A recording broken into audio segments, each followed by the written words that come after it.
Welcome to Frost and Sullivan's Growth Podcast.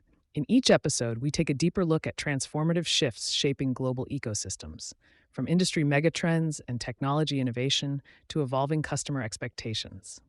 Today, we're exploring scaling complexity in oncology, the rise of ADC CDMO partnerships, unpacking where the next wave of opportunity is unfolding and what it means for future ready businesses.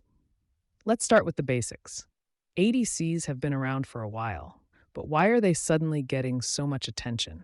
What's changed is their precision and potential. Antibody-drug conjugates combine targeted antibodies with highly potent payloads, allowing therapies to directly attack cancer cells while minimizing damage to healthy tissue.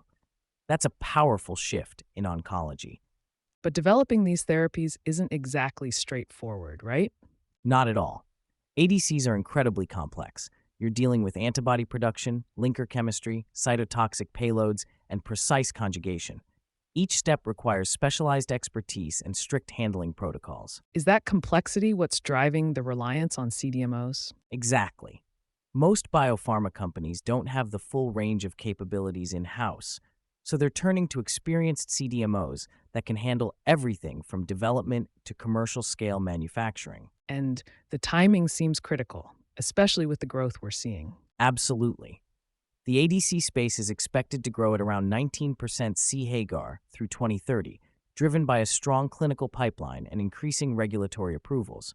That's pushing companies to scale quickly and efficiently. So, how are CDMOs evolving to keep up with this demand? Leading CDMOs are moving beyond traditional manufacturing. They're investing in advanced analytics, proprietary conjugation platforms, and next-gen capabilities like site-specific ADCs, as well as newer formats like AOCs and ARCs.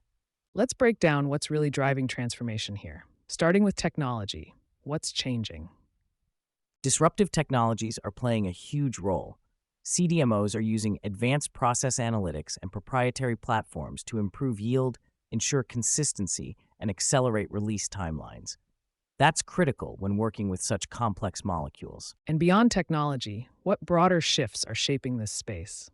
ADCs are no longer niche. They're becoming central to oncology pipelines. That's changing investment priorities, driving capacity expansion, and increasing the need for strategic partnerships across the value chain.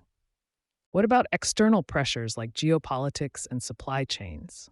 That's a big one. Global supply chains for ADCs are fragmented and vulnerable, so companies are now focusing on regional manufacturing, adding redundancy, and building more resilient operating models. Let's talk competition. Who's really standing out in the ADC CDMO landscape? We're seeing a group of specialized players leading with strong capabilities, dedicated high-containment facilities, proprietary technologies, and significant investments in capacity and innovation. Can you give us a few examples? Sure. Abzena stands out with its ThioBridge platform for precise, site-specific conjugation. Ajinomoto Biopharma Services combines microbial expression systems with strong fill-finish capabilities, and Axplora offers end-to-end services, from payload synthesis to bioconjugation, making it a strong partner for resilient manufacturing in Europe. For companies looking to scale, what best practices should they focus on?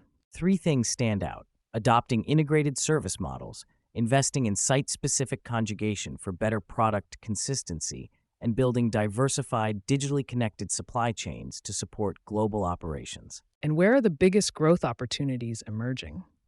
Opportunities are expanding into advanced modalities like AOCs and ARCs, building end-to-end antibody-to-vial capabilities, and creating regionally anchored, digitally enabled manufacturing networks.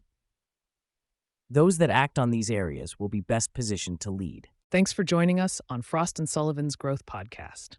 For access to our research, competitive benchmarking, and best practice frameworks, head over to frost.com or email hello@frost.com.